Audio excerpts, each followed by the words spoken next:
Bonjour et bienvenue à vous, ravi de vous retrouver ce matin dans votre matinale Bonjour d'Algérie. Nous commencerons donc notre émission ce matin avec la solidarité et l'accompagnement. Nous recevrons la présidente de l'association Semia Gassimi, donc l'association Nour Al-Douha. Elle nous parlera donc de toutes ces personnes cancéreuses qui sont dans des situations difficiles et on parlera de comment ils font leur accompagnement.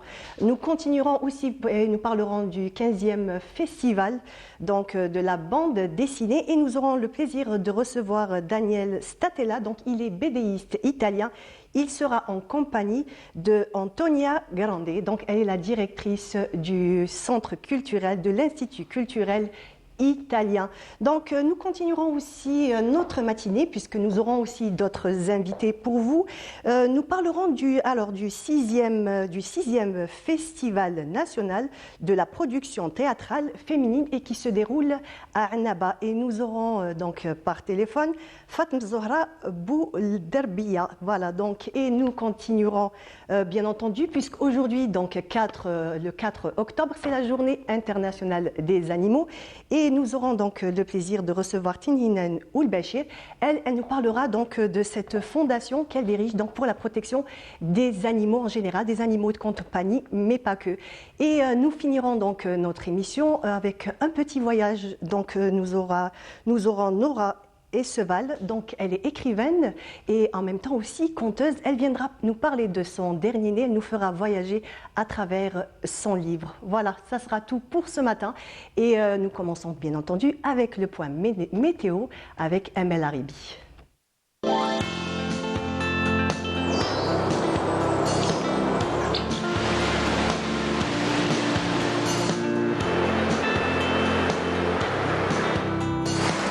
موبيليس تقدم لكم الأحوال الجوية. موبيليس معا نصنع المستقبل.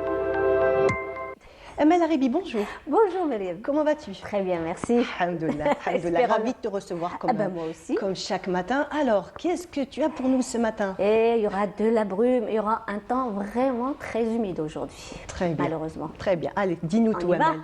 Bonjour à tous et bon réveil. Eh bien, c'est un temps très humide qui va nous attendre aujourd'hui sur les régions nord, sous un ciel plutôt dégagé d'ouest en est, avec toutefois quelques formations cumuliformes probables sur les hauts plateaux de l'ouest et le centre. La moitié sud, toujours un ciel partiellement voilé avec des orages tout au long des frontières algéro-maliennes, le Egart Tassili, également le Sahara oriental, avec quelques pluies notamment vers le Egart et le Tassili.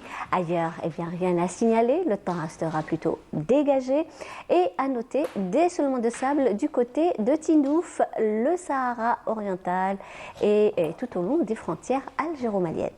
Les températures, quant à elles, eh bien, elles seront plutôt agréables par endroits avec toutefois un maximum de 32 degrés du côté de Tizi Ouzou, 30 Relizan, Chlefein de Fla, également Constantine, Batna, Tlemcen, 29 Alger, Annaba, 28 à Oran, au sud 31 degrés à Gardaïa, 32 Biskra, Tamanrasset et Janet, 33 à Béchar, 37 Tindouf, Adrar, 38 degrés à In Salah, 41 du côté de Borj Beji Mourtar et 39 degrés à In Gazam. La mer aujourd'hui, eh bien, elle se montrera plutôt calme sur les côtes est, peu agitée sur les côtes ouest et centre. Les vents, eh bien, elles seront plutôt faibles, 10 à 20 km/h sur les côtes est, jusqu'à 30 km/h juste sur les régions côtières centre, 40 km/h sur les côtes ouest et les vents seront de secteur est à nord-est. Et bien sûr, on aura un petit voyage à faire cette fois-ci du côté de l'Asie, où le temps restera plutôt partiellement voilé, à Pékin, Hong Kong, également Jakarta, des pluies orageuses vers Tokyo, Manille, Colombo, Bangkok et Dhaka. plutôt bien ensoleillé à New Delhi. Et le mercure, quant à lui, affichera 22 degrés à Tokyo, 27 à Pékin, 30 à Manille, 29 à Dhaka, 28 Colombo, 32 degrés à Singapour, également Bangkok, et bien sûr le maximum cette fois-ci à New Delhi et Jakarta avec 36 degrés. Voilà, je vous retrouve tout à l'heure, juste après le journal télévisé de midi, et d'ici là, très très bonne matinée.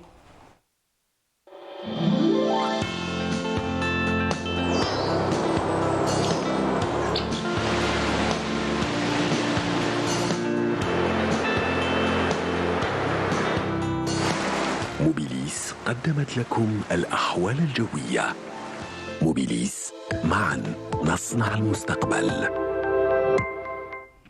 Amel Aribi, merci pour ce moi. point météo.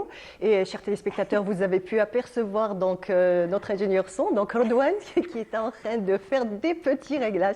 Et oui, donc comme quoi il y a toute une équipe, il y a toute une équipe comme ça qui gravite autour de votre émission. Et on les salue. Hein. Bonjour d'Algérie. Effectivement, on salue tous les efforts qu'ils fournissent pour le bien de cette émission. Voilà, Amel. Voilà. Oui. Donc le point météo. Sinon, qu'est-ce qu'on peut dire? Ça va, le temps est clément. Il va faire beau à part vers les régions du sud, quelques pluies par endroit. Merci beaucoup, Amel. C'est moi. Merci. À demain, Inch'Allah. Inch'Allah. Inch'Allah. Et tout de suite, je vous propose donc d'écouter une chanson de Manel Gharb, la belle voix, donc des belles voix algériennes. Et nous continuons tout de suite.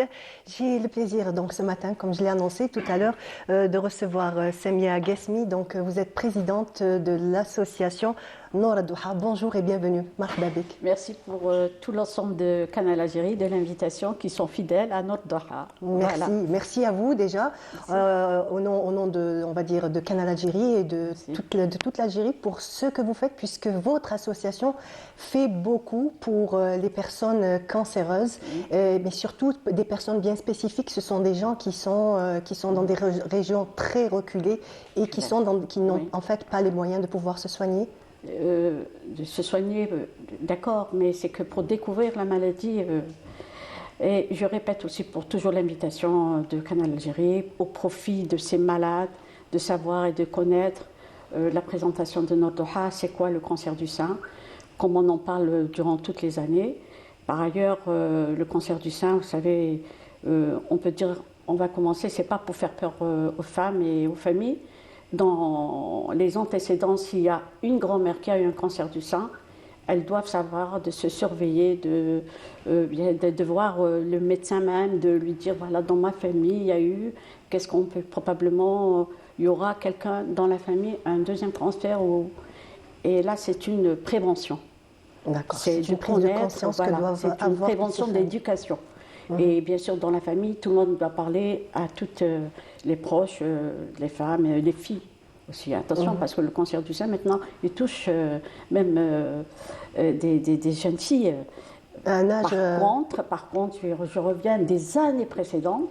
En 2002, le professeur Bendi, puis Saint-Pierre-Marguerite, scénologie, il a reçu une petite fille adolescente, 13 ans, elle avait un cancer du sein. Ah, quand même. Alors là, franchement, quand même. Voilà, comme quoi Donc, ils ont fait le nécessaire et qu'ils l'ont transféré à l'étranger. Voilà. Là, c'était une étude qui est récente. On se demande, 13 ans, pourquoi? Alors, vous voyez, alors, si on parle de nos grands-mères et tout ça, le cancer du sein qui fait fureur, il faut faire très attention. La femme, il faut qu'elle se palpe les seins durant sa douche aussi, c'est bien. Les seins, sous les aisselles, et toujours de se contrôler, d'en parler, parce que le cancer, il est malicieux. Et quand on le découvre tard. Alors bon, je respecte la femme actuelle, qui connaît, qui comprend, qui suit, bien sûr. Mais si on parle des femmes qui habitent dans l'extrême sud, et elles arrivent en retard, eh bien aussi, il y a des femmes qui sont enceintes et elles découvrent qu'elle a un cancer du sein. D'accord. Pourquoi? Parce que les femmes de nos jours, même des années précédentes, il y a beaucoup de femmes, elles se soignent avec des trucs médicinaux. Voilà. C'est ça le problème médicinal. Et puis, ils n'ont pas de médecin pour faire des kilomètres. Si je veux pas, les femmes qui habitent le fond du sud, je reviens toujours, faire des kilomètres pour aller à l'hôpital ou alors un centre de soins qui avait Le plus proche est à des centaines de kilomètres. Ben oui, à Oglef, moi quand j'étais là à Oglef, c'est Regan. Combien de kilomètres on a trouvé une petite pièce où il y avait un tensiomètre, quelques soins médicaux et des comprimés antalgiques. Et alors là, on a découvert qu'il y avait 3 femmes qui étaient le cancer du sein. D'où l'intérêt du travail que vous faites de l'association Nordouha. Alors je félicite les médecins d'abord. Grâce à Dieu, c'est les médecins qui sont là, qui sont toujours fidèles. Le président, professeur Dilam, qui est cancérologue au Centre Pierre-Marie Curie, chirurgien, c'est lui le président du conseil scientifique. Voilà. Et par contre aussi, nous avons tous les médecins du Centre Pierre-Marie Curie qui sont toujours fidèles depuis 22 ans à l'association et qu'on sillonne toujours, même les wilayas proches, on y va, hein. On ne parle pas que du Sud. Même les wilayas proches, on découvre, on fait le diagnostic précoce, bien sûr. Parfois, pour vous dire, là j'informe, l'association, elle n'est pas en mesure de faire des mammographies. D'accord. Mais les gens ils sont assurés qu'elles fassent leur mammographie.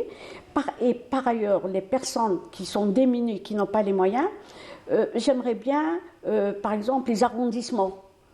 Bon, on parle du cancer du sein, mais on doit parler du cancer du sein toute l'année. C'est pas que ce que nous essayons de faire, effectivement. Et là, chaque arrondissement, monsieur le maire, là, ceux qui sont assurés, mais ils ne bénéficient pas, bien entendu, de ces aides. Et ceux qui n'ont pas les moyens, il faut songer avec le ministère de la Santé de faire à ces femmes une mammographie qui coûte très cher de nos jours. Oui. Voilà, ça c'est une sensibilisation sérieuse et rigoureuse. Et pour découvrir le cancer, c'est de le découvrir à temps, pas trop tard.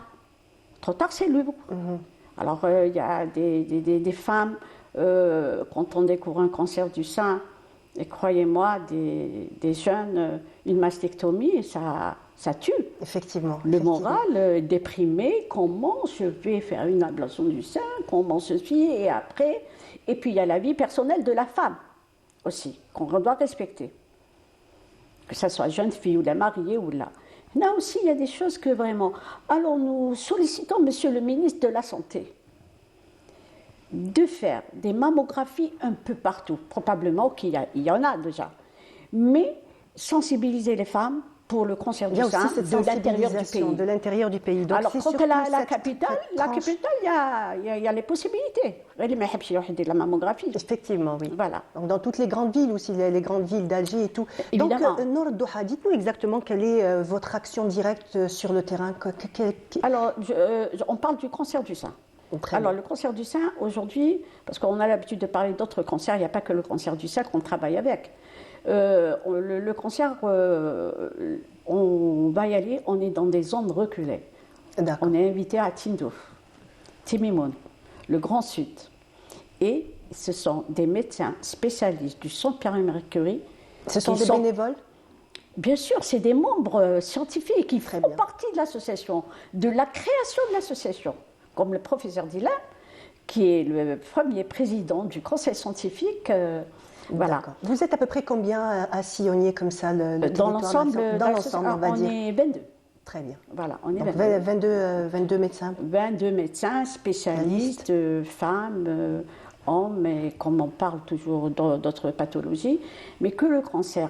En ce moment-là, Madame Gasmi, je suis invitée et je fais partie de la Société internationale de cénologie qui m'invite chaque année, j'expose, et que des médecins avec moi qui vont assister à des conférences sur le cancer du sein. D'accord, c'est dire cet investissement et surtout vous êtes, on va dire, vraiment à la page de toutes les dernières recherches et de toutes les dernières nouveautés. Oui, nous sommes en relation avec le professeur Gérier, le professeur Baron et le professeur Espier. Très bien. Alors, ils nous invitent avec des invitations officielles.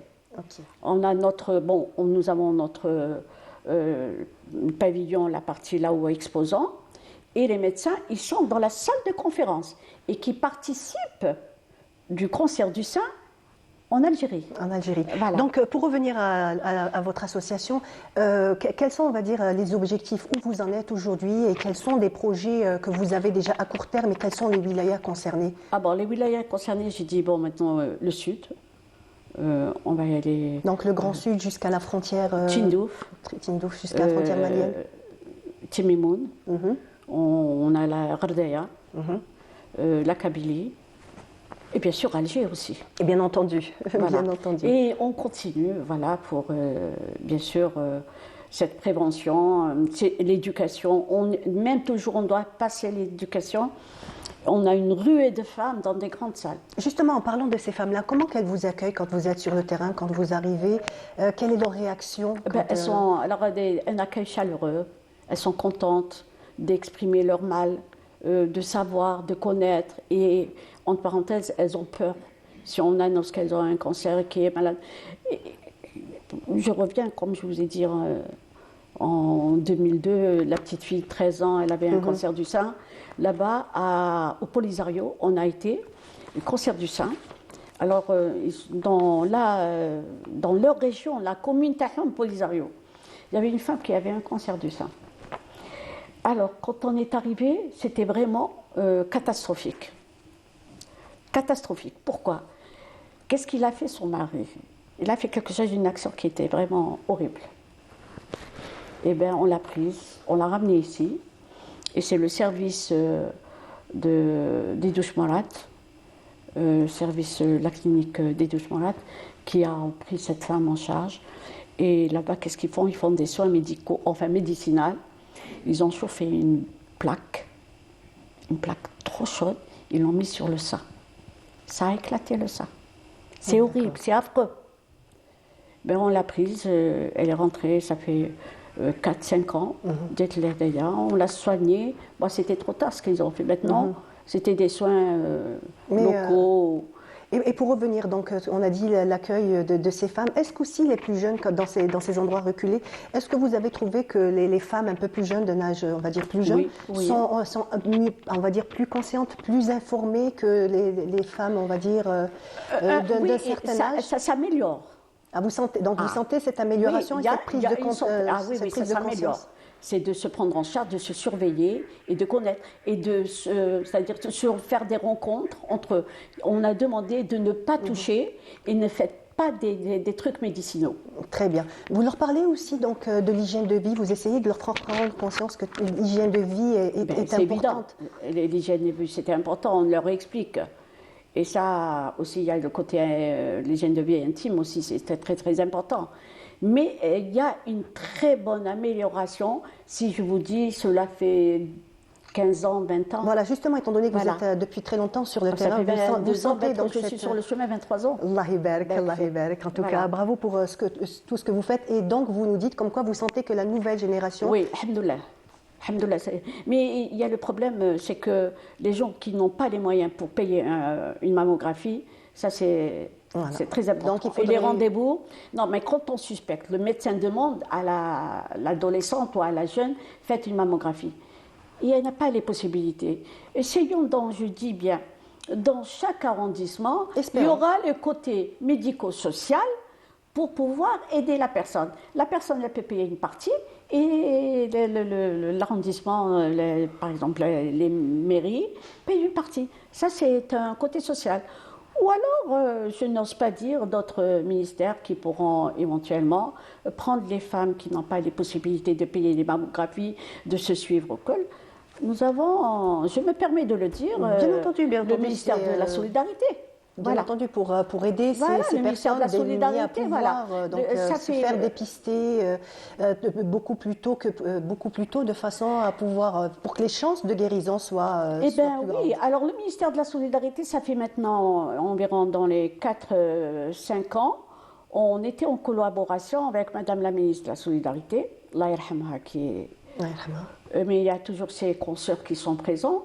Eh bien, le ministère de la Solidarité, elle a aidé les malades pour être pris en charge par l'association de faire leur mammographie. Et là où on va chez le privé, de nous faire une convention généreuse. C'est-à-dire, au lieu de payer combien, il y a quand même une aide de la partie de radiologue. Voilà, c'est une chose, Voilà. l'accès de facilité, de prendre la femme en charge, de découvrir. Et aussi, on doit parler donc de l'engagement de tous ces médecins qui Ah vous oui, suivent, qui les médecins de sillonnent. l'association. Oui, les ah médecins ben de oui, je les l'association. félicite, mes médecins. Non, non, non, ils sont nombreux et nombreuses. D'ailleurs, on tient une réunion parce qu'on doit partir à Tindouf et Timimoun et autres, et la Kabylie et tout. C'est grâce à eux. Hein. Félicitations. On les félicite. Est-ce qu'on peut faire un petit bilan, par exemple, pour 2022, nous donner quelques chiffres de personnes que vous avez aidées et qui ont guéri du cancer, qui ont pu être sauvées? Est-ce qu'on parle précisément sur le cancer du sein? On va parler du cancer en général. Cancer en général, oui. Alors, cancer en général, je peux vous dire 2 ans, 3 ans. Hein? Combien de malades à l'association? Peut-être que j'ai reçu plus de 400, 700 malades. Malade et accompagnateur. Malade et accompagnateur, c'est ce que vous m'expliquiez. Malade et donc, hier. accompagnateur. Le malade et accompagnateur, je prends le malade et je prends l'accompagnateur.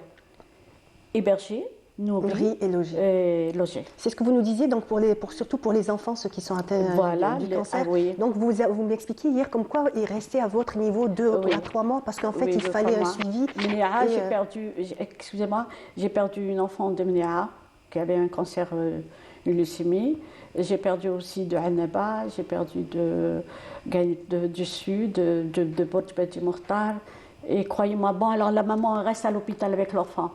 Et le papa, il n'a pas où aller. Il vient à l'association. Ils sont démunis. Comment payer un hôtel? Alors à l'association, la maman avec son enfant à l'hôpital et le papa, il vient à l'association, nourri, logé, hébergé. Et même aussi, donc à la sortie de cet enfant, vous avez dit que vous le gardiez à votre niveau pendant quelques mois. Quelques mois, parce que pour faire leur contrôle, pour aller dans vraiment combien de kilomètres et revenir, pendant 3 mois, 4 mois, ils sont à l'association de Nodroha. Je viens de recevoir des malades qui sont restés combien là? C'est pour leur contrôle. 2 malades de Mnéa, de D'accord, donc ils sont Annaba. revenus. Voilà. Et donc, voilà, l'association, ce qu'elle fait, Dieu merci, Alhamdulillah, alhamdulillah. Je remercie toutes les personnes qui participent. Je félicite les médecins et même le bureau, l'ensemble du bureau. Et toutes ces âmes charitables aussi qui aident cette association. Oui, je remercie évidemment, mais je remercie en premier lieu qui sont fidèles, toute l'équipe de Canal Algérie. Ah, merci, nous sommes très fiers aussi de tout ce que vous faites sur le terrain. Des projets peut-être pour les jours à venir? Oui, alors on a le sud, le grand sud, et on a d'autres wilayas qu'on va sortir dans 2-3 jours. On va commencer par Tindouf. Et ça se passe comment sur le terrain? Vous restez une certaine période, un certain endroit? Ah oui, une semaine. D'accord. Donc durant la population, combien de femmes qu'on va examiner, les mammographies, alhamdoulilah, ils ont un mammographe sur place maintenant, alhamdoulilah. Mais par contre, je ne saurais vous dire, on peut rester une dizaine de jours, le tout. Hein. Alors là, si on reste à Timimoun, 10 jours à Tindouf, 10 jours en Kabylie, 10 jours dans d'autres wilayas, et on fait le point, et puis on rentre. Mais nos relations vont rester toujours fidèles et toujours en coordination. Donc le suivi continue, même si vous n'êtes plus sur place. Ce sont des patients que vous avez. Les médecins de l'intérieur et du sud sont en relation avec moi et avec le professeur Dylan. Très bien. Voilà, il y a un suivi convivial. On ne va pas les abandonner. Ce n'est pas pour aller, on dit on est atteint. Non. Et les malades qui reviennent sur Alger pour des contrôles, seulement pour des contrôles, ils viennent à la maison d'accueil de notre Doha. Très bien. Merci à vous. En tout cas, merci beaucoup. J'ai encore une dernière question pour vous. Donc, dites-moi ça. Qu'est-ce que ça vous fait quand vous voyez toutes ces personnes, quand vous voyez cette joie, on va dire que vous êtes là pour les aider, pour. Bon, ça c'est une joie énorme.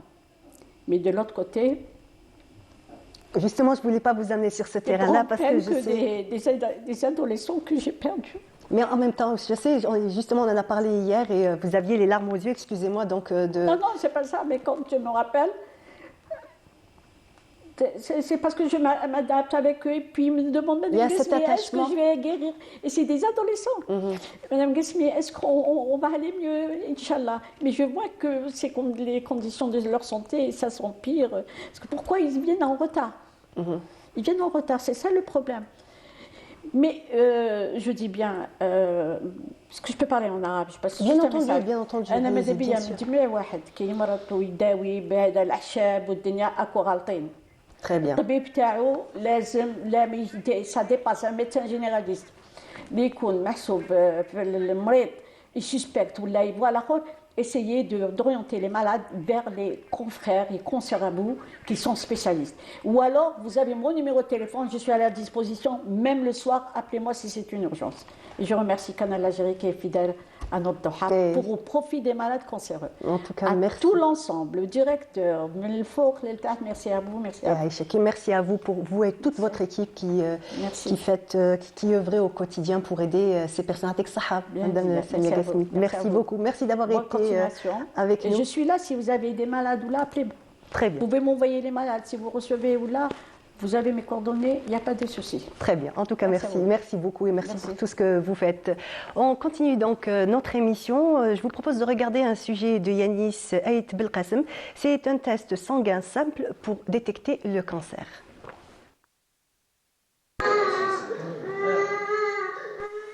Suspecter le cancer en une prise de sang, c'est possible. Certains examens sanguins permettent de déterminer si une tumeur affecte le foie, les reins ou tout autre organe. Les anomalies observées au niveau du sang peuvent également aider le médecin à évaluer le pronostic à poser, nous expliquent les spécialistes lors de l'événement Salam Days 2023. Une simple prise de sang en cas de suspicion de cancer, bien sûr en parallèle à la radiologie, à la mammographie qui reste le geste de première intention. Mais en cas de suspicion, le médecin peut recourir aux marqueurs tumoraux. Il peut même recourir à la biologie moléculaire, c'est-à-dire aller voir dans le génome de la personne, dans son ADN, est-ce qu'il y a une prédisposition à certains cancers familiaux. On peut doser des marqueurs des cellules tumorales. Donc ces marqueurs, ils sont nombreux. Donc si ces marqueurs dépassent un certain seuil, donc on peut dire que le patient présente un risque accru d'avoir un cancer. Par contre, maintenant, si on va sur le deuxième volet, c'est la biologie moléculaire. Donc c'est elle qui va nous dire exactement si le patient présentera ou pas un cancer. En Algérie, certains laboratoires d'analyse peuvent fournir des informations précises et à jour sur le cancer afin d'aider les médecins à trouver le meilleur traitement, contrôler l'efficacité du traitement et surveiller les récidives de la progression du cancer. Le dépistage précoce a plusieurs volets, le volet clinique, radiologique et biologique. Les laboratoires d'analyse médicale peuvent vraiment aider au diagnostic précoce, au suivi durant le traitement et en post-traitement. La qualité du résultat vraiment peut influencer la qualité de la conduite à tenir par le médecin traitant. Ils ont la capacité et la formation pour prendre en charge le patient algérien. Actuellement, c'est la biologie moléculaire, c'est pour dépister le cancer, le suivi, le traitement, le dosage des marqueurs tumoraux pour le suivi. Et surtout, on aimerait bien faire passer le message, c'est que la sécurité sociale prend en charge et rembourse les analyses, surtout ceux du diagnostic, prévention et suivi des patients. Dans la lutte contre le cancer, la détection de la maladie à un stade précoce est essentielle. Le diagnostic s'appuie aujourd'hui sur une série d'examens comprenant les tests d'imagerie, l'analyse anatomopathologique des tissus et le dosage de certains marqueurs tumoraux dans le sang. Voilà, donc c'était un sujet de Yanis Aït Belkacem. Et nous allons tout de suite avoir avec nous Fatma Zohra Bouledroua. Donc Fatma Zohra Bouledroua, est-ce que vous êtes là, vous nous entendez? Bonjour. Fatma Zohra, vous m'entendez? Alors, on va essayer. Donc, nous essayons de joindre Fatma Zohra Bouledroua. Donc, elle est chargée de communication du 6e Festival national de la production théâtrale féminine à Annaba, donc qui se déroule, qui a commencé le 30 septembre et qui se finit donc demain 5 octobre. Voilà. Ben, nous essayons encore de joindre Fatma Zohra Bouledroua. Donc, on essaiera encore de la joindre dans un petit moment. Et donc, j'ai le plaisir. Nous avons le plaisir ce matin donc de recevoir Nora Asseval. Nora Asseval, bonjour. Bonjour. Comment allez-vous? Merci, très bien, alhamdoulilah. Très heureuse donc de vous recevoir sur ce plateau. Je suis ravie, ça fait tant d'années. Effectivement, donc vous êtes habitué, vous êtes déjà passé à Canal Algérie. Il y a déjà très longtemps, vous savez, le temps passe vite. Hein. Effectivement, Oui, voilà, oui, c'est vrai. Bon, En tout cas, c'est on est un plaisir heureux. d'être dans votre émission Bonjour d'Algérie. Donc, bonjour à tous les téléspectateurs. Nous allons Les parler. spectatrices. Et Aïcha, ce matin, vous êtes conteuse. Oui. Vous êtes conteuse et vous avez plusieurs livres à votre actif, Oui. et, à peu près, on va dire 22. Un peu plus de 25, mais je ne les compte plus. Non seulement je suis conteuse et auteure donc, de livres sur les contes de recueil et d'albums pour la jeunesse, mais surtout le travail qui me tient à cœur, c'est le collectage. Ça fait plus de 22 ans que j'enregistre les anciens et que je conserve la parole des anciens. En fait, je sauvegarde le patrimoine oral et notamment celui du conte. Et ça a donné Jazia et Dieb. Ça a donné Naissance ce à ce livre. magnifique livre de Jazia et Dieb, cette magnifique histoire. Oui, cette magnifique histoire qui est l'histoire d'un peuple. Vous savez, Jazia et Dieb m'a pris 22 ans. J'ai mis 22 ans parce que je ne voulais pas me tromper. Ce sont des fragments épars que j'ai collectés à droite, à gauche, que j'ai entendus depuis l'enfance, puisque je suis née à Tousnina dans un milieu de nomades transhumants. Et j'ai eu le bonheur d'être nourrie de contes populaires et de littérature orale et de poésie. Dans ma tribu maternelle, les Ouled Sidi Khaled, toutes les femmes sont poètes, tous les hommes sont poètes. Et donc, Jazia et Dieb, pour en revenir à Jazia et Dieb, j'ai assemblé les fragments. Je dis que je les ai tissés, je les ai cousus, et ça a donné donc cette histoire, Jazia et Dieb, épopée arabe, et c'est l'histoire hilalienne version algérienne. Comment s'est passé donc ce collectage, cette minutie que vous avez passé à travers ces 22 années? Vous savez, il faut rencontrer les gens, il faut déjà reconnaître le conte. Moi, je suis conteuse, donc j'ai eu la chance d'avoir hérité de ce don de dire des histoires et surtout de les mémoriser. Hein.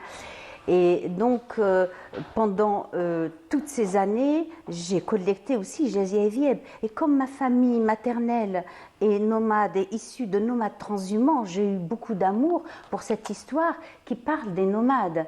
Plus que des Hilaliens, ça parle des nomades, c'est un témoignage que nous avons sur la vie nomade. Que ce soit déjà, on parle de cette héroïne, donc qui est Jazia. Jazia et Hilalia. Jazia et Hilalia. À la longue chevelure. Voilà, une femme d'une force extrême. Cheftaine. Cheftaine, Elle commandait. Jazia était princesse.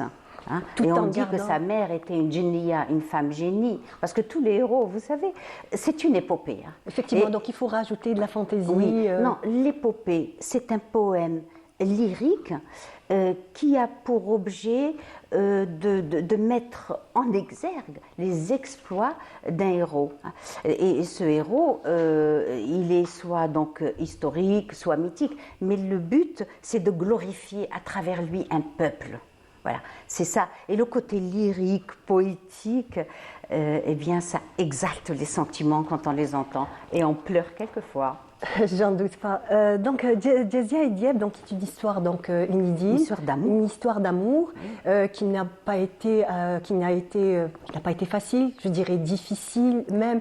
Mais, oublié. Et en fait, ce que je trouve, c'est que comment dans cette époque était très difficile, puisque beaucoup de difficultés, on va dire, ces tribus nomades avaient beaucoup de difficultés, mais comment qu'ils réussissaient à avoir toujours une part pour l'amour de l'autre.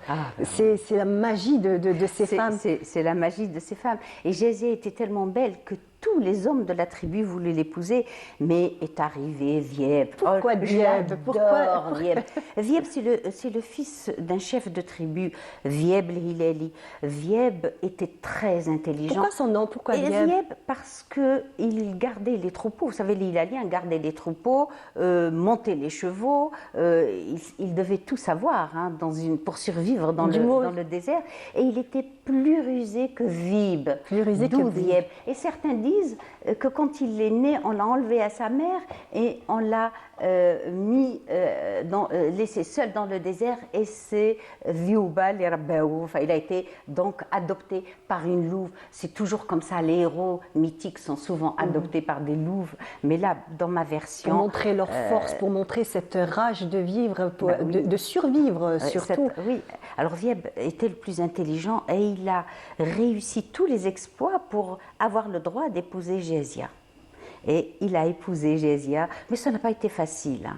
Ah, il y a eu des épreuves, et les épreuves n'étaient pas guerrières, les épreuves étaient intellectuelles. Il faut voir les poèmes et l'intelligence de ces nomades. Et si on a le temps, je pourrais vous lire un passage. Justement, j'aimerais bien, donc si vous pouvez déjà nous lire un passage. Il y a énormément de passages, mais comme nous sommes à la rentrée scolaire, j'ai choisi un passage que les enfants vont aimer. J'ai choisi un passage où Vieb ne devait pas aider sa mère à résoudre une énigme.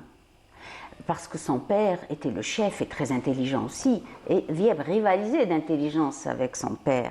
Mais Vieb n'a pas écouté son père et il a aidé sa mère, et sa mère n'a pas su garder le secret. Et le père a dit « Les réponses venaient bien, comme il dit, de ma cuisse ».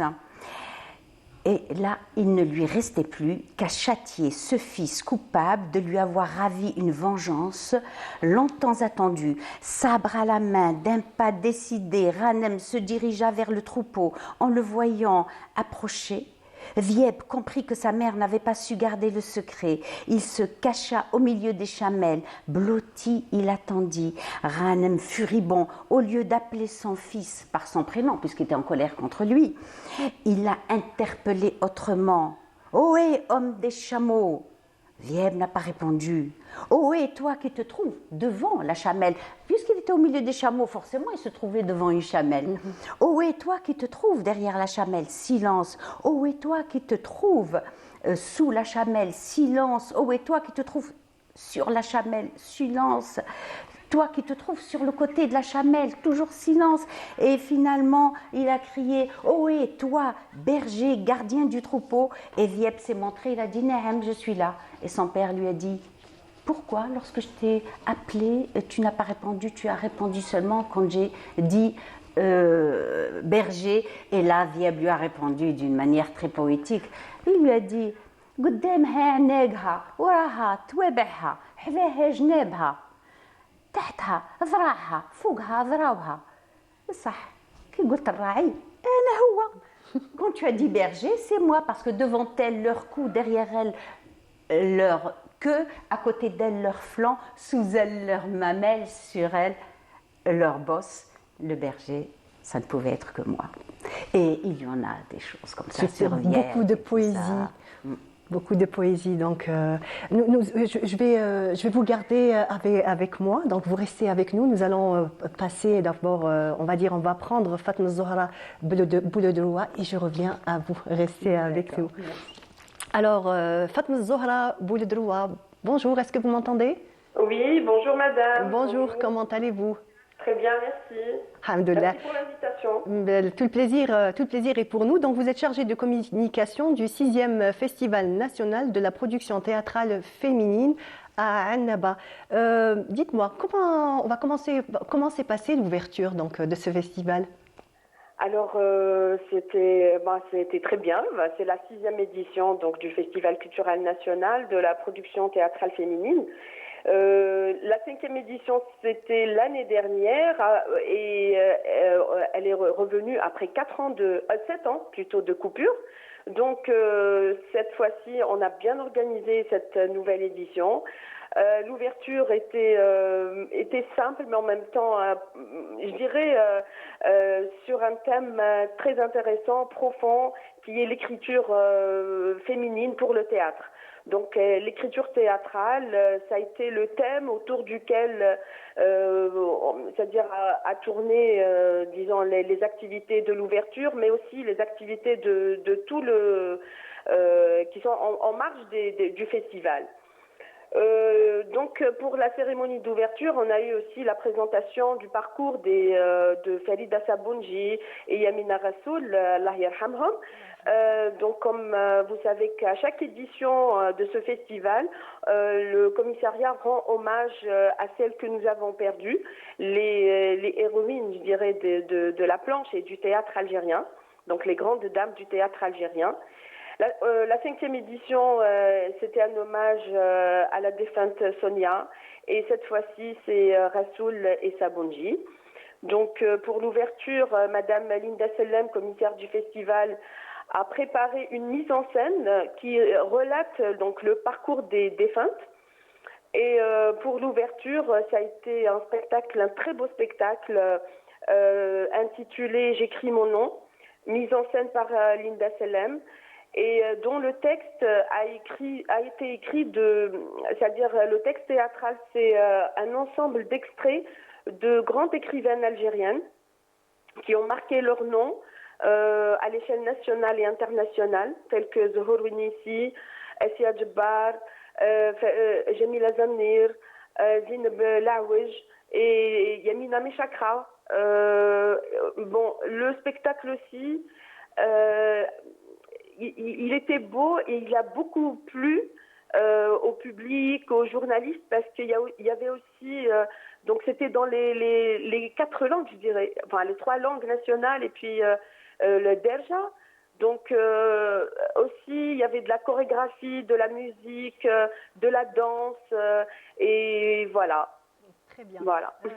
Parlez-nous un petit peu des différents thèmes et des conférences qui ont été abordées lors de ce festival. Ok, donc pour les conférences, d'abord la première rencontre, c'était pour parler un peu du parcours de Sabounji et de Rassoul, en présence de Fatiha Rassoul, la sœur de Yamina Rassoul, Allah yarhamha, en présence aussi de tous les artistes et tous les invités du festival, des personnalités qui ont côtoyé Sabounji et Rassoul. Je peux citer Aïda Teshoud, je peux citer aussi Brahim Nouel de l'ISMAS qui a donc modéré cette conférence. Donc malheureusement, le débat a été ouvert beaucoup plus sur le manque d'archives pour écrire justement le parcours des grandes dames, enfin de tous les artistes algériens qui ont marqué l'art et la culture en Algérie. Donc on a beaucoup parlé de ce manque d'archivage. Il y a eu des propositions que nous allons noter dans un rapport où c'est parmi les outputs du festival. Donc il y a eu beaucoup de propositions telles que créer une institution justement pour cela, dédiée à l'archive, justement pour écrire les parcours des artistes. Aussi, on a proposé de se rapprocher auprès des familles des artistes pour essayer de collecter photos, vidéos, témoignages, etc. Donc aussi, on a proposé de se rapprocher à la télévision algérienne aussi. Elle a beaucoup d'archives et d'ouvrir cette archive aux chercheurs et tout. Donc là était la question principale. Donc nous avons aussi eu beaucoup de témoignages sur les Farida Sabounji et Yamina Rassoul. Donc c'était émouvant, en même temps très intéressant. Ça nous a ouvert disons un débat sérieux, intéressant, donc pour essayer d'écrire quelque chose sur ces femmes-là et sur les artistes en général. Donc ça a été la première conférence. Oui. Il y a eu aussi une conférence sur l'écriture, donc pour le théâtre d'enfants. Ça a été animé par Omar Fatmouche. Aussi, on a discuté de l'importance de l'écriture pour le théâtre d'enfants, que ce n'est pas une chose simple, qu'on doit s'intéresser à ça. On a aussi parlé de l'importance du théâtre scolaire, etc. Aujourd'hui même, à 10h, il y a le professeur Chenmir qui va animer une conférence aussi. Donc, et ce sera la dernière conférence de ce festival, vu que la clôture, ce sera demain. Inch'Allah. Une dernière question, Fatima Zahra. Comment était le public? Qu'est-ce que vous pouvez dire à propos du public? Ah, magnifique. Magnifique parce que oui, ça bougeait. On sentait qu'il y avait une dynamique. Déjà, à l'extérieur, il y avait du monde, des curieux, des intéressés, des habitués du théâtre. Et puis au niveau du hall aussi, pour profiter de l'exposition, de livres, photos, etc. Et à l'intérieur, oui, moi j'ai vu personnellement des poètes de Annaba et des enseignants universitaires de Annaba, de Constantine, d'autres villes. J'ai reconnu aussi des artistes. Il y avait même des étudiants, une doctorante qui est venue participer de Tlemcen, qui travaille sur la mise en scène donc de la femme et la mise en scène. Voilà, elle travaille sur une metteur en scène algérienne. Merci beaucoup Fatma Zahra Bouldroua. Merci beaucoup pour toutes ces précisions. Je vous souhaite bonne continuation et merci encore. Au revoir. Et donc, on continue, je vous garde. Hein.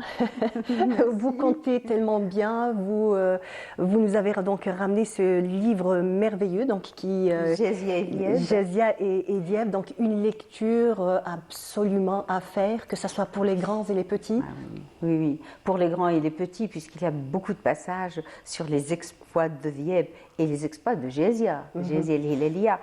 Jazia n'était pas seulement belle, elle incarnait surtout l'intelligence féminine. Hein. Et cet ouvrage, je suis vraiment très heureuse parce qu'il va être traduit en arabe littéraire et par les éditions Cédia et mettre à la disposition donc d'un lectorat arabophone. Là, vraiment, pour moi, c'est une grande chance. Exactement. Oui. Nous avons aussi encore, vous avez d'autres livres, donc des contes pour enfants. Oui, on parlait tout à l'heure pour le théâtre et les enfants. Justement, c'est très difficile d'écrire pour les enfants. C'est très difficile, justement, c'est ce qu'on disait. Oui, c'est très difficile. Ça paraît peut-être simple, mais en fait, non, il faut capter l'attention des enfants, il faut la garder. La capter est une chose et la garder est autre chose. C'est difficile d'écrire pour les enfants, c'est très difficile de raconter des histoires aux enfants. Moi, je suis conteuse, donc je vais dans des bibliothèques, beaucoup moins maintenant, mais les enfants, ça me donne beaucoup plus le trac que les adultes.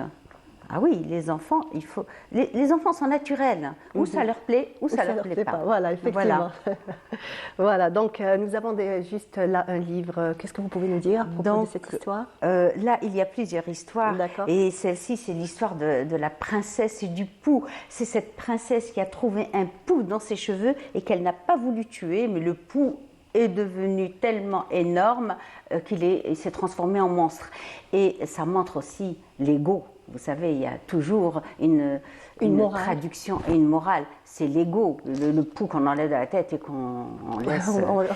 Alors, celui-ci vient d'un ouvrage qui s'appelle Le Moulin Magique. C'est beaucoup de petites histoires destinées aux enfants, celui que vous avez dans les mains.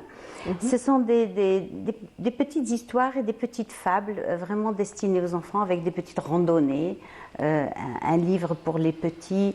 Vraiment extraordinaire aussi. Alors, nous avons la vache des orphelins.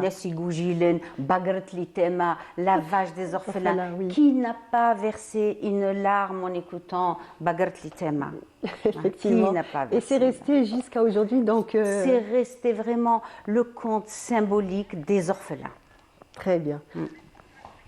Très bien, voilà, on va rapidement, donc je montre encore les deux derniers livres. Qui vont être traduits aussi en arabe. Le prince Tisserand qui montre combien les femmes sont intelligentes pour exiger, c'est une fille de vizir, non, une fille de berger qui exige du roi d'avoir un métier dans les mains, sinon elle ne l'épouserait pas. Et c'est ce qui lui a sauvé la vie, c'est une histoire aussi extraordinaire. Et le dernier, je vous assure, ça c'est pour les élèves.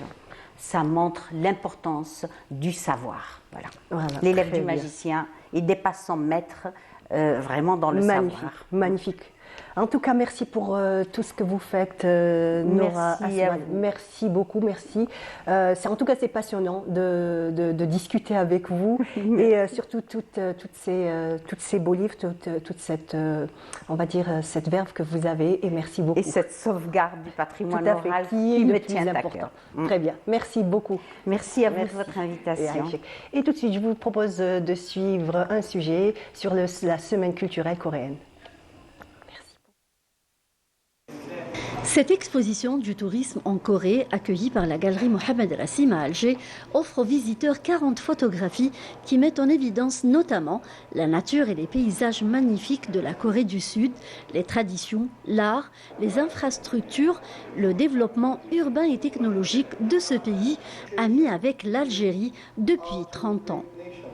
한국과 알제리아는 지난 30여 년 동안 Ça fait 30 ans que nous avons lié la relation d'amitié entre les deux pays et nous avons noué la relation de partenariat stratégique entre l'Algérie et la Corée.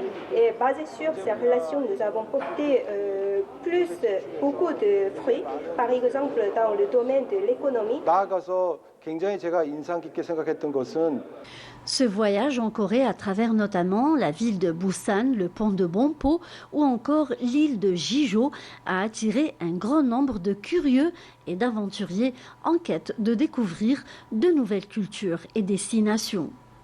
En fait, ce qui est bien, c'est que ça permet aux gens qui ne connaissent pas en fait, la Corée du Sud et tout ce qu'elle peut apporter, aussi bien en matière de tourisme, en matière de K-pop ou même par rapport à la langue, c'est comment ils pourront apprendre de nouvelles choses et avoir une nouvelle ouverture sur le pays. Ce qui me marque le plus par rapport à ça, c'est en fait Busan. C'est vrai que c'est une ville qui est magnifique. J'ai appris ça en fait pendant mes études parce que j'ai fait énormément d'exposés et de recherches par rapport à leur pays. Et c'est ce qui m'a aidé aussi par rapport à ça, ce qui m'a permis de mieux découvrir leur culture et de mieux découvrir leur tourisme, ce qu'ils ont à proposer comme tourisme. Par exemple, l'île de Jeju qui est juste magnifique chez eux, c'est par rapport à ça aussi. Cette semaine culturelle comportera un programme très riche tel que le concours de la langue coréenne, un festival de musique, des projections cinématographiques et beaucoup d'autres activités artistiques, et ce jusqu'au 11 de ce mois.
De retour sur notre plateau, donc l'émission Bonjour d'Algérie continue.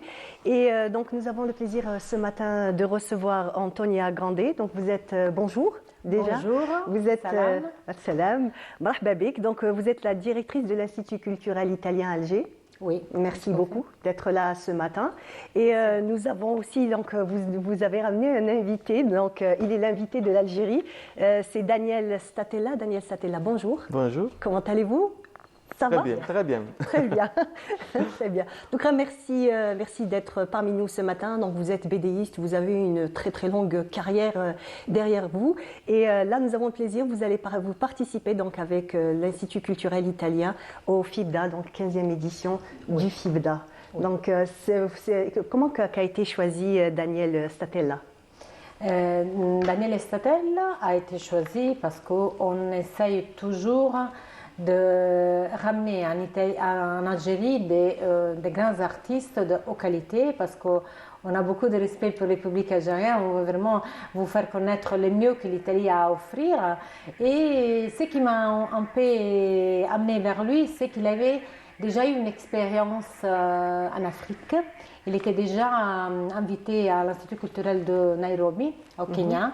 Donc, parmi les personnes qu'on pouvait inviter, on a choisi Daniele parce que c'est une grande star de la BD italienne. Et en plus, disons qu'il a déjà une expérience africaine. Donc, peut-être c'était mieux d'inviter lui qu'autre. D'accord. Donc, pour cette 15e édition, on va parler un petit peu déjà des BD qu'il a déjà à son actif, quelques-unes, parce que j'imagine qu'il y en a énormément. Voilà, on va les mettre là. Oui. Voilà. Donc, parlez-nous un petit peu de la participation donc, de Daniel Statella. C'est ça? Je le prononce parfaitement. Très bien.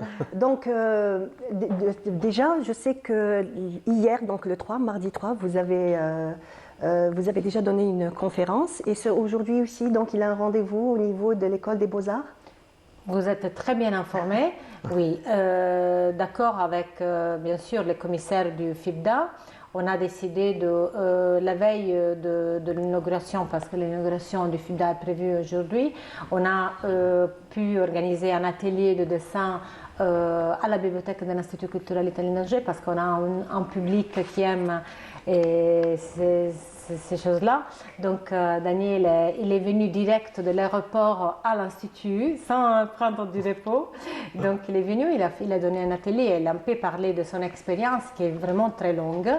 Et donc, après, il a fait l'atelier, il a expliqué bien aux gens comment on fait un dessin, mais aussi tous les processus. Ça, c'était aussi très intéressant pour moi.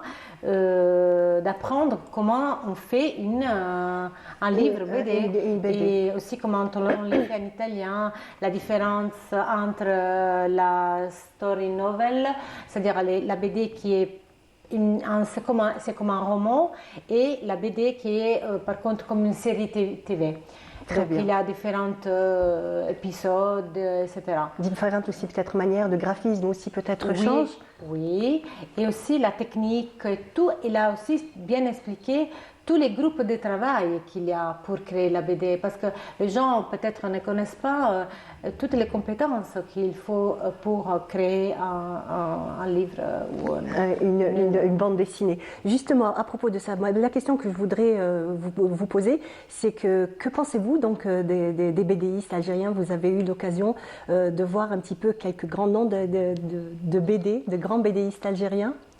Ti ha chiesto se hai capito? Okay. Più o meno, se conosco dei fumettisti algerini.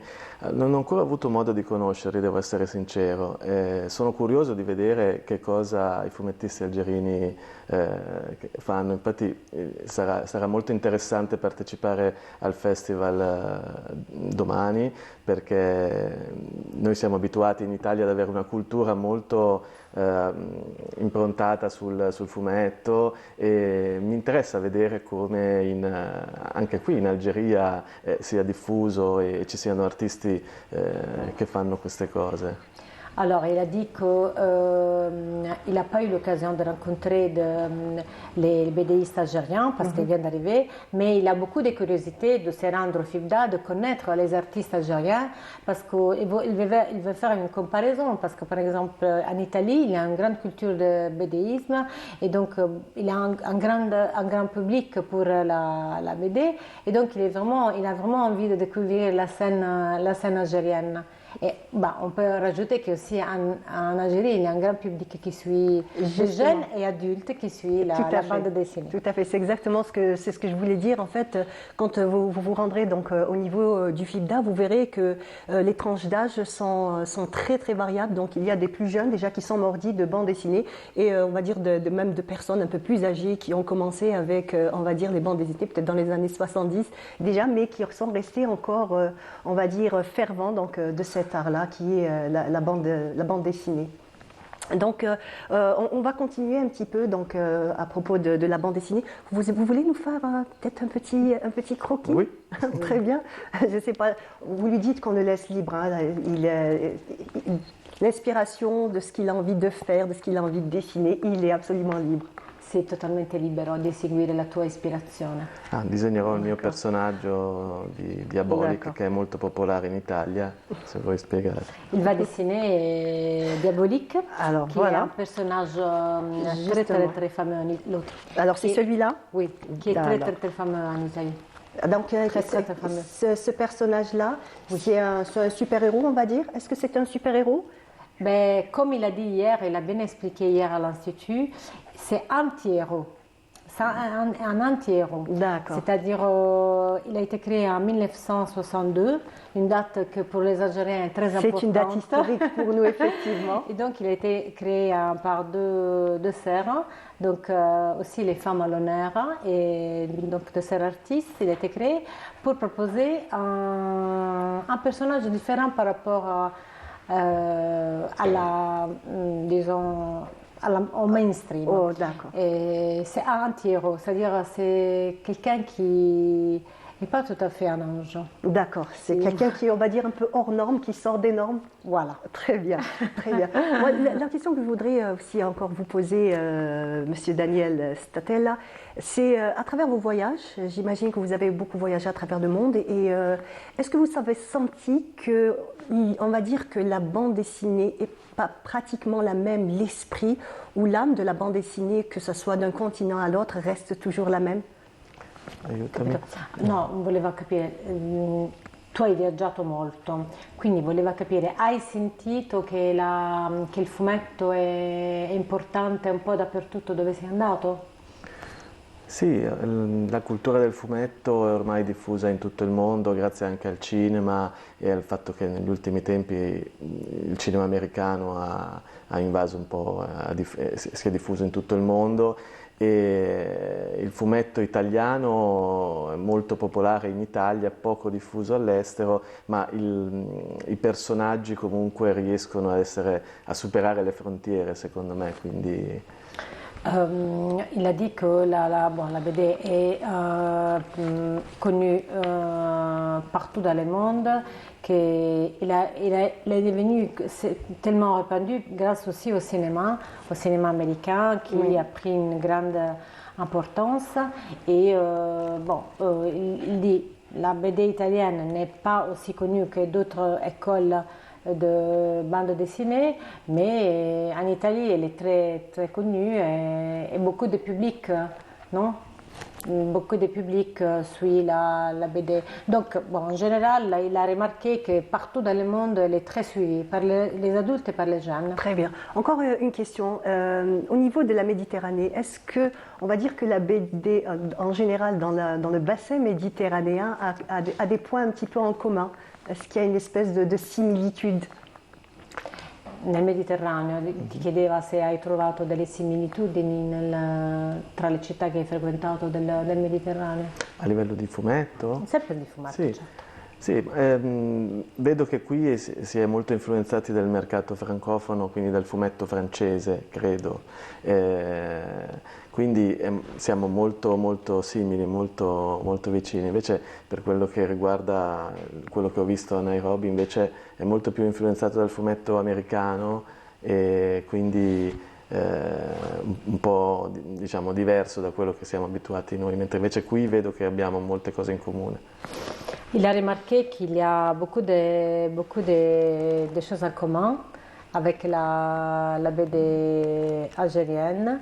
Et il a remarqué par contre une différence, comme il a fait, comme je dis, l'expérience à Nairobi. Nairobi, oui. Et là-bas, il a vu plus d'influence de la bande dessinée américaine. Par contre, ici, il a vu des liens avec la BD italienne, européenne. Européenne, oui. En général. Donc, la journée de la langue italienne. Parlez-nous un petit peu donc, de cette journée.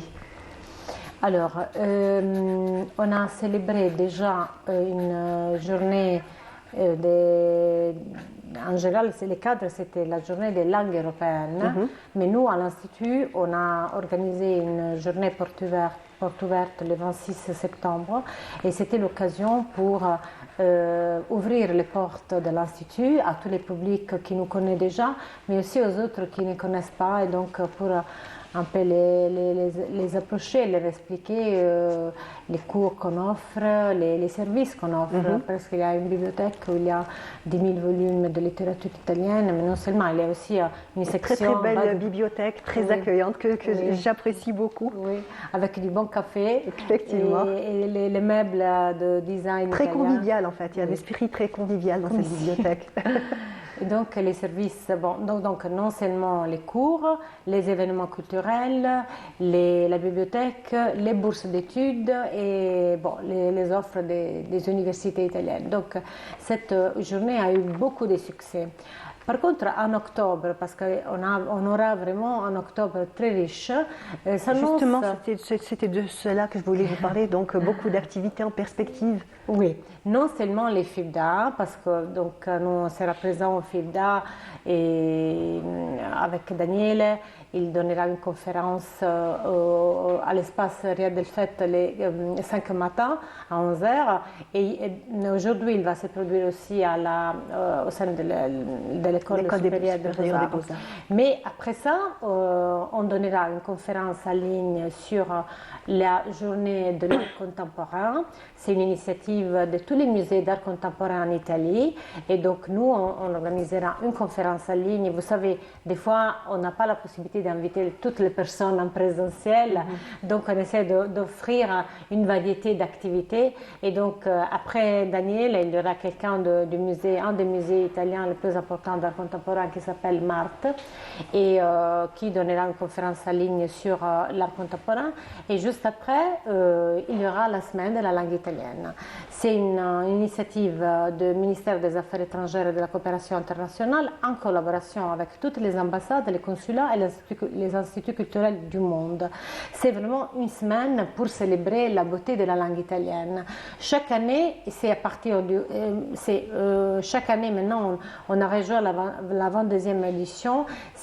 On célèbre cela la 3e semaine d'octobre. Donc cette année du 16 au 22. Et chaque année, il y a un thème différent. Donc cette année, c'est l'italien et la durabilité.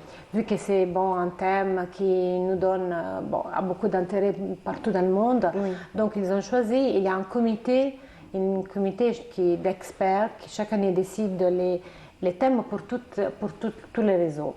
Et voilà, donc nous, entre-temps, on va aussi célébrer les centenaires d'un écrivain italien très connu qui s'appelle Italo Calvino et qui d'ailleurs a été beaucoup traduit en langue arabe. On a fait une recherche, on a remarqué qu'il y a beaucoup de traductions et cet écrivain, c'est vraiment un des plus importants écrivains italiens du XXe siècle.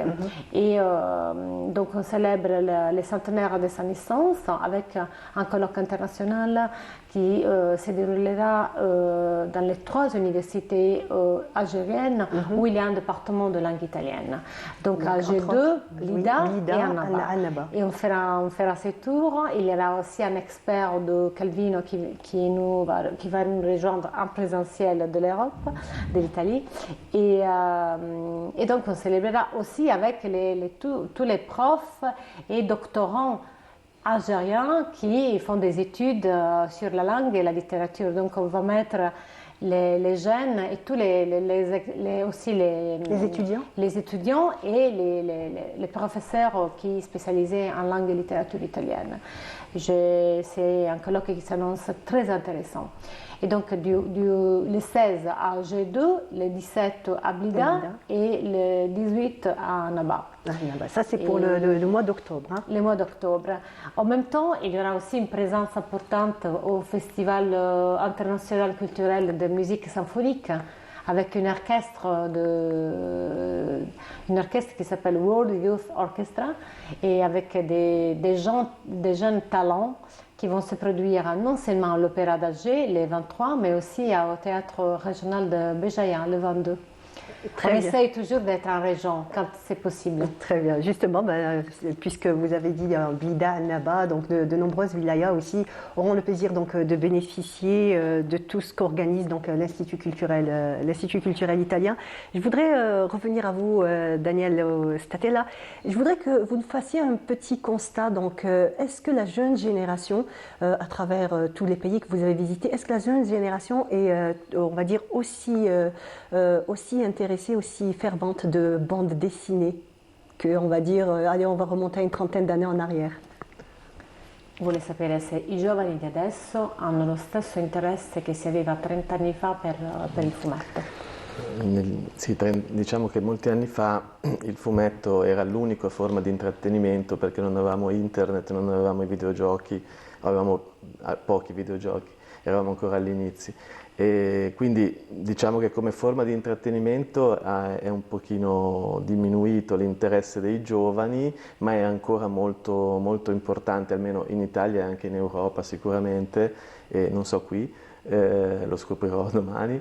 Però l'interesse verso la letteratura disegnata, insomma i fumetti, è ancora molto, molto importante, lo dimostrano anche i numeri di vendita delle pubblicazioni dei fumetti sia in Francia che in Italia, che sono ancora molto alti, e quindi vuol dire che i giovani ancora sono interessati, insomma.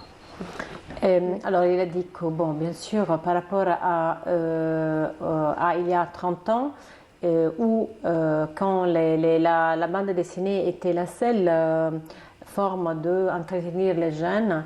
Maintenant, il y a Internet, il y a tous les jeux sur digitaux, donc il y a beaucoup de moyens pour entretenir les jeunes, mais il voit, même en regardant les chiffres économiques de vente des bandes dessinées, il remarque que même maintenant, les gens sont encore intéressés en Europe à la bande dessinée, et donc il a vraiment envie de voir aussi en Algérie si beaucoup de jeunes sont encore intéressés. On peut déjà lui annoncer que oui, beaucoup de jeunes, non seulement de jeunes sont intéressés à la bande dessinée. Énormément de jeunes, déjà rien que l'année dernière, le FIDA a attiré énormément de jeunes, de beaucoup de monde, et vous verrez que cette année aussi, il est attendu de pied ferme par de nombreuses personnes, voilà, des fervents, fervus de BD. Encore une question pour vous. Est-ce que vous avez des thématiques de prédilection que vous préférez aborder quand, par exemple, vous avez de l'intention de créer une bande dessinée ou un héros? Hai dei temi preferiti che tratti quando disegni? Ah sì, mi piace molto disegnare un fumetto d'avventura ambientato nel mondo contemporaneo, come dicevo ieri, anche mi piace un fumetto realistico, quindi le ambientazioni reali, quindi per esempio mi piacerebbe disegnare un fumetto ambientato in Algeria, sarebbe sicuramente divertente. Donc il aime beaucoup l'aventure, mais aussi le réalisme. Il aime bien dessiner des choses réelles. Et en fait, on peut vous dire qu'il a par exemple créé des épisodes qui ont touché les villes dans lesquelles il a eu l'occasion de voyager. Donc par exemple, il a fait un épisode de Diabolique qui se déroule à Nairobi, et donc il a dit qu'il aimerait bien aussi créer un épisode de Diabolique qui va se dérouler ici à Alger. Alors ce qu'on fera, c'est qu'on essaiera de lui donner, on va dire, un petit peu quelques repères et quelques endroits phares qui pourront limiter votre BD. Parce que quand il fait les dessins, justement, le réalisme, il fait des études précises. Hier, il a bien expliqué que s'il doit créer un épisode dans une ville qu'il n'a pas visitée, donc il se renseigne beaucoup. Il fait des recherches pour dessiner des monuments de façon correcte. Donc on va bien le renseigner sur Alger. D'accord. Se vuoi mostrare il disegno, quello che ho fatto per voi. Ah oui. Donc il a créé, avant de venir, il s'est un peu inspiré et renseigné sur Alger et l'Algérie en général. Donc il a créé c'est Diabolique. Et il a créé il a mis les chameaux, ça pour faire un clin d'œil au sud, mais il a aussi mis les monuments des martyrs. Très bien. Donc très belle planche. Voilà. C'est bon, déjà, il est déjà inspiré. Je pense qu'on va dire qu'il est dans le bain. Oui, là, oui. Ouais. Très bien. Donc voilà. Alors pour l'Institut culturel italien, comme on a pu le voir tout à l'heure, un programme très très varié. Est-ce que vous faites des visites au niveau de l'exposition permanente de la Méditerranée? Oui. Voilà. Parlez-nous un petit peu. Merci pour donner les informations à notre cher public sur cette grande exposition qui s'appelle Méditerranée, vision d'une mer ancienne et complexe. C'est vraiment pour nous une très grande exposition qui a été créée au niveau du ministère des Affaires étrangères et de la coopération internationale qui est notre tutelle. Et donc cette exposition a été déjà exposée à Beyrouth et maintenant est arrivée ici et on l'a, bon, ça fait déjà quelques jours qu'il est au Palais de la Culture. Je saisis aussi l'occasion pour remercier le ministère de la Culture et des Arts algérien pour la coopération qu'il nous a donnée pour héberger cette exposition au sein du Palais de la Culture, qui est un espace très très beau et qui se prête aux grandes expositions parce qu'il y a les grands espaces, etc. Donc c'est une exposition qui essaie de mettre en valeur la tradition et l'innovation et autour de la Méditerranée. Donc montrer tous les échanges avec aussi des cartes géographiques anciennes, parce qu'il y a eu toute une étude qui a été faite et par la commissaire, et il a aussi, elle met en valeur aussi les futurs, les enjeux pour le futur, les défis pour le futur autour du bassin de la Méditerranée, grâce à la technologie. Donc il y a des photos satellitaires qui montrent par exemple où il y a des soucis, des incendies ou des pollutions, et donc les défis avant nous, de tous les pays qui sont autour du bassin méditerranéen pour protéger notre espace commun. Exactement, très bien. Merci beaucoup. Merci beaucoup Antonia Grande d'être venue, de nous avoir donné tous ces détails. Merci beaucoup aussi à vous Daniel Estetella. Alors, que j'écorche pas votre nom, Estetella. C'est comme ça. Statella. Merci beaucoup. On va montrer le dessin. Et oui, donc pendant ce temps-là, pendant que il a bien entendu donc son coup de crayon. Voilà, on va voir le résultat. Et c'est toujours le même personnage? Oui, voilà. C'est diabolique. C'est diabolique, voilà. Merci beaucoup. Donc diabolique à Alger. Merci beaucoup, merci encore une fois d'avoir répondu présent. Vous voulez rajouter un dernier mot? Oui, dernier mot. Sur l'expo. Alors, je donne rendez-vous à notre cher public. Allez voir l'exposition, est très très belle. C'est au Palais de la Culture, au sein du ministère de la Culture et des Arts d'Alger. C'est jusqu'au 12 octobre de 10 à 18. Très bien, très bien. Merci beaucoup, merci encore. Et donc, nous, on continue en musique avec le groupe El Zahir. On écoute et on revient juste après.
Magnifique, magnifique chanson. Voilà, donc on arrive à la fin de notre émission. Ce fut un plaisir de vous, ce fut un plaisir de vous accompagner ce matin. Je vais vous rappeler, je vais vous quand même donner encore quelques rendez-vous très intéressants. Donc le FIBDA qui a démarré le 4 et qui se poursuit jusqu'au 8 octobre. Nous avons aussi le Festival international du Diwan et ça se passe à Tarit du 26 au 29 octobre. Alors, un autre rendez-vous aussi, puisque nous avons le Festival international de musique symphonique. Ça commencera du 19 jusqu'au 26 octobre. Et pour finir, donc le Salon international du livre qui commencera du 25 jusqu'au 4 novembre. 25 octobre jusqu'au 4 novembre. Voilà tous les rendez-vous. Merci beaucoup de nous avoir suivis. C'était un plaisir d'être avec vous ce matin et restez toujours